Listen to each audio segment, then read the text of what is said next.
এই 32 ভাঙলে হবে না। 32 ভাঙার পরে টুঙ্গিপাড়া গোপালগঞ্জ, আমার বাড়ি টুঙ্গিপাড়া গোপালগঞ্জ, ওইখানে ওই মুজিবের পূজা করা হয়।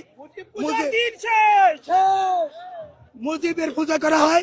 ওই কবরটাকে ভাঙ্গা গুড়াইয়া দিয়া যে হাড্ডুকুড্ডি মুজিবের পাওয়া যাবে ওইগুলি পুরাইয়া বঙ্গোপসাগরে অথবা আটলান্টিক মহাসাগরে অথবা প্রশান্ত মহাসাগরে দিতে হবে, যেন কোনো জিনেও খুঁজে না পায় যে মুজিবের কবর কোথায় আছে। এই জন্য আরেকটা কথা বলি, এইটা ভাঙ্গার পরে টুঙ্গিপাড়া সমাধি ভাঙতে হবে মুজিবের, এরপরে গুলিস্তান ভাঙতে হবে, এরপরে যত আওয়ামী লীগের স্থান আছে সব স্থান ভাঙতে হবে।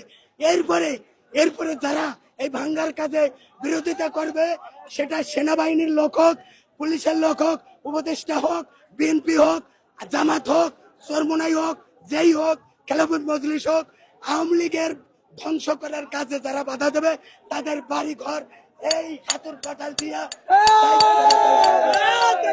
আসলে আমি এক কথাই বলবো, যেমন কর্ম তেমন ফল। যেমন কর্ম করছে সেরকম ফল পাবে।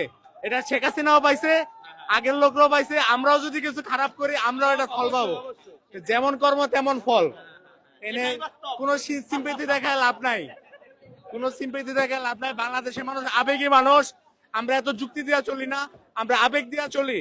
আমরা আবেগ দিয়ে চলছি, আবেগ দিয়ে যুদ্ধ করছি, আবেগ দিয়ে সবকিছু করছি। এনো মানুষ যা করতেছে আবেগ দিয়ে করতেছে। এত ভালো মন্দ আমরা বুঝি না, আমরা বুঝি আবেগ। আমরা শেখ হাসিনারে ভাষণ দিতে দিব না। তুমি খুন করছো, শেখ হাসিনা পালাই গেছো, তোমার আইনা দেশের মাঝে ফাঁসি দিতে হবে। আমরা একটাই দাবি, শেখ হাসিনা ফিরাই না, ফাঁসি দিতে হবে।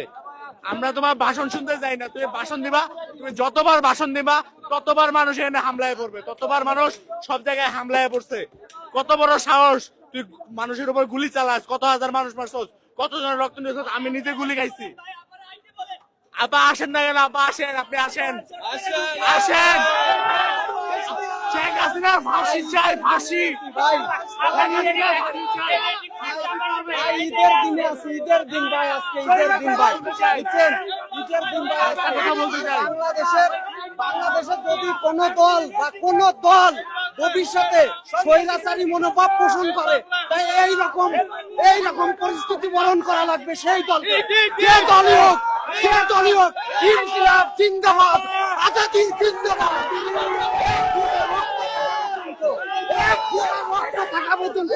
কোন স্বৈরাচারের এই বাংলাদেশে ঠাঁই হবে না।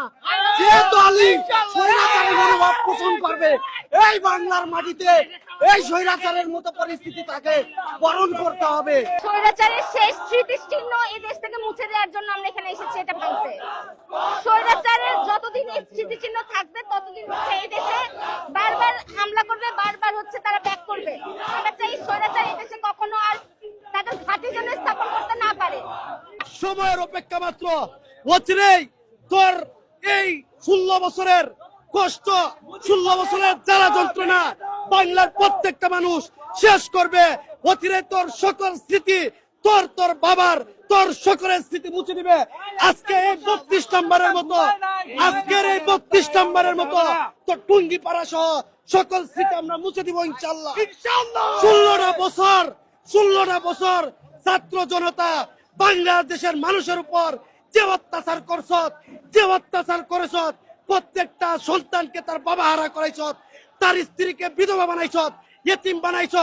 আজকে এর প্রতিফল স্বরূপ এই 16 নম্বরকে আমরা আগুনে জ্বালাই দিচ্ছি।